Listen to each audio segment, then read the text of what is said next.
Welcome to the Art Lady's home. Today I'm going to share with you how I built this foxglove garden stack. It's built using a slab technique, and the individual flowers are then zip tied onto a garden pole. So it's very simple, and I'll show you detailed step-by-step on how I built the flowers. And this is for a beginning ceramic artist. So I'm going to go slow, and I'm going to explain what I do step by step. So I hope you enjoy the little tutorial on one of my newest garden creations, the foxglove. So we're going to start off with larger flowers at the bottom, and then you simply just place smaller ones as you go up the stack. And then I'm going to top it off with just a simple cone for all the buds where they all come together. And then I put a fun little bee on the top here. You can even stick bees on as you come up.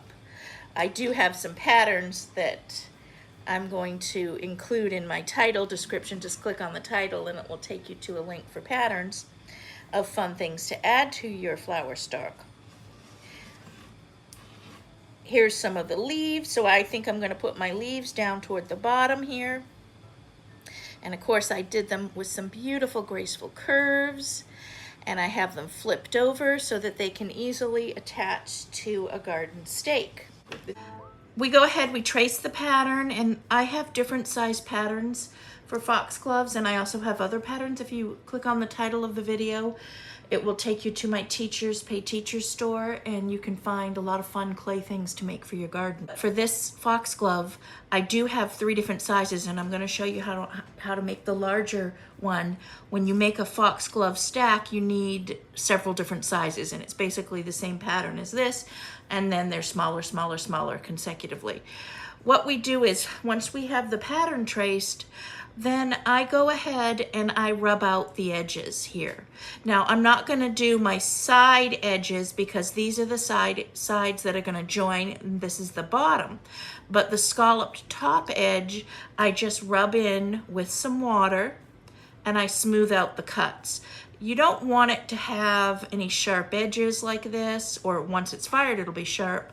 But you want to round these edges. So basically between a pinch of my finger here, I kind of pinch it and I go back and forth, and it just thins out the edge a little bit.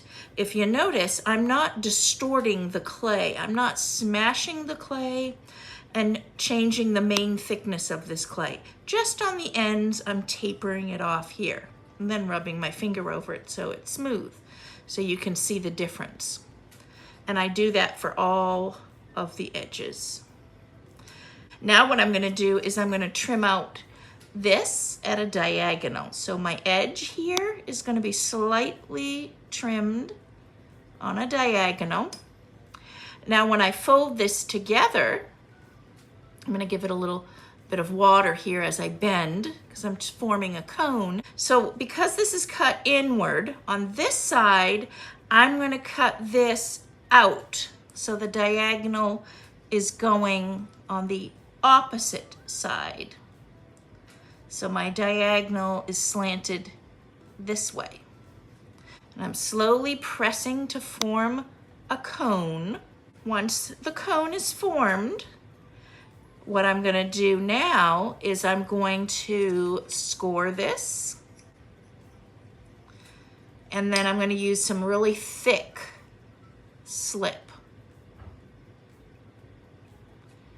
I prefer the thicker slip, and you just let it dry out a little bit more. It's liquid clay because it seals it a little bit better. And then I'm bringing one edge over the other and pressing. Now I'm going to join the 2 sides together by supporting the inside with my finger and then giving a light press here. So I'm rubbing this in so I don't see the seam. I'm bonding the 2 sides together, pressing. Don't press too hard though, where you're distorting your shape. And on the inside, you can just take a tool and smooth out the inside here. Now what I'm going to do is I'm going to wet these little petals here. Give it a little rub all over. Now what I'm going to do is I'm going to press my index finger in as I cup the petal here. I'm going to wet and press. So I'm cupping the petal, pressing my index finger, cupping and pressing. That forms a little concave divot. Now I'm going to gently curve the tips outward.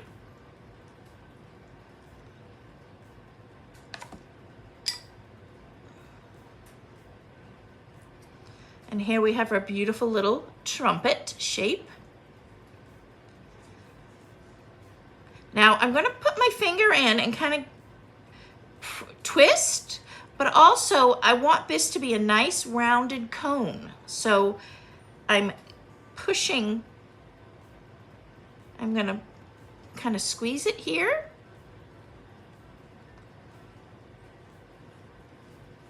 So it kind of comes in a little bit. So I'm pressing, and what I'm doing is pressing inward, so it kind of comes, it'll come out, and then I'm trying to bring it back in a little bit more. Just to give it a, just by pressing here, to give it a little bit of an interesting shape. So it dips in, this is the belly of it, the big area, and then it's coming in before it flips out. Just by pinching this way.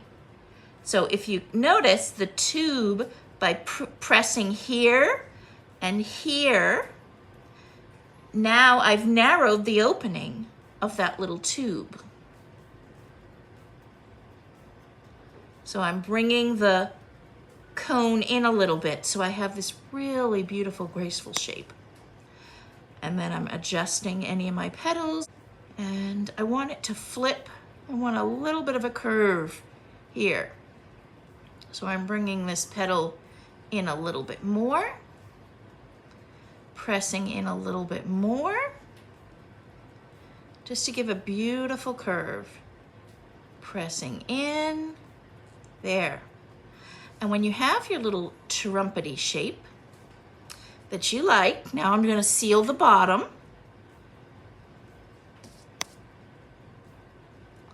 Just making it a little,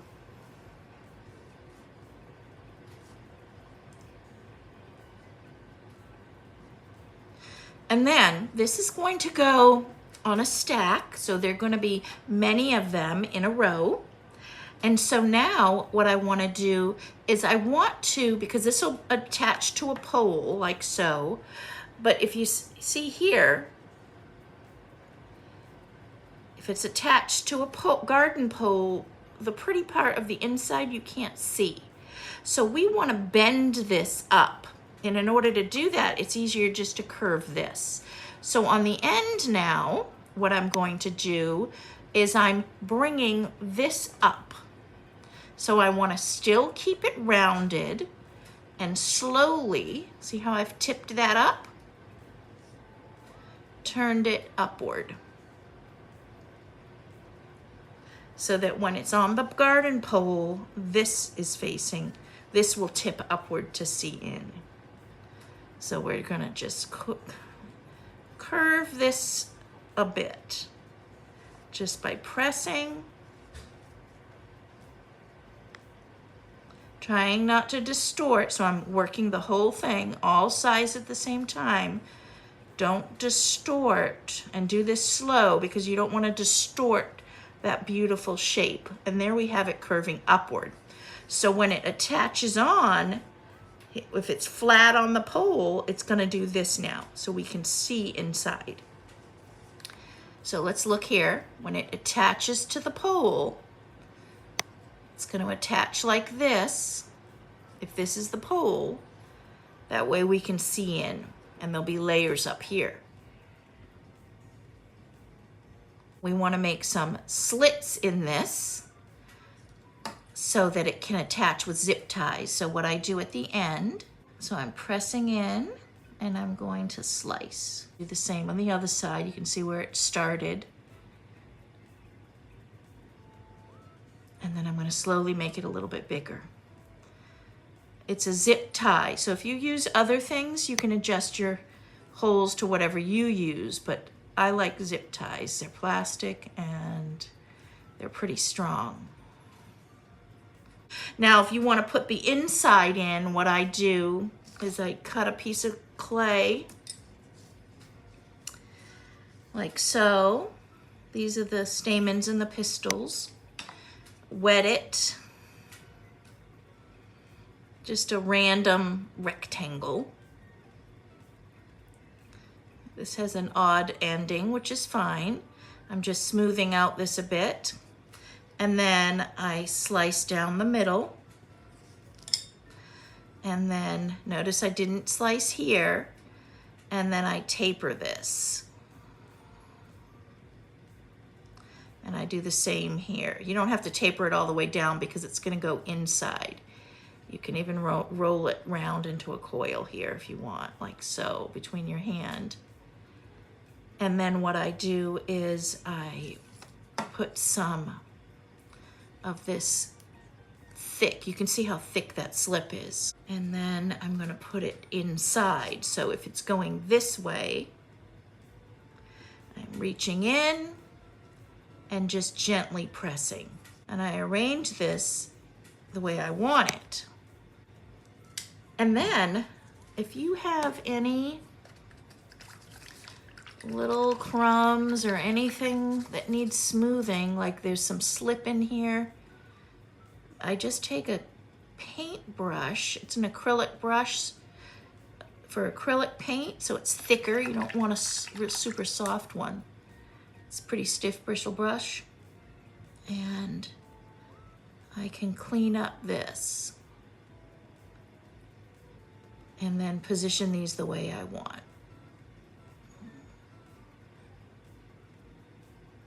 And even curving the bottom a little bit.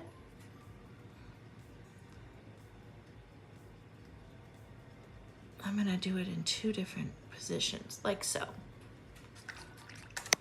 And then you can clean up anything like this. And if your clay's pretty soft, you can let it dry an hour and then come back and clean up any areas. And there you have it, your beautiful foxglove. And here is the completed garden stack that's placed in the garden on just a simple garden pole. And I attach the flowers using a zip tie. Each flower has its own individual zip tie, and I do have several more leaves to add to the pole. I just have one right now that's ready. The rest are still on the kiln. But I just wanted to give you an update on what it looked like so that you can make your own garden foxglove stack.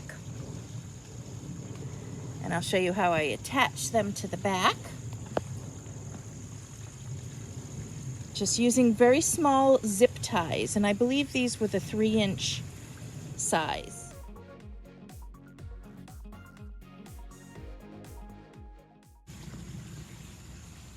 And then here's the close-up of the bee.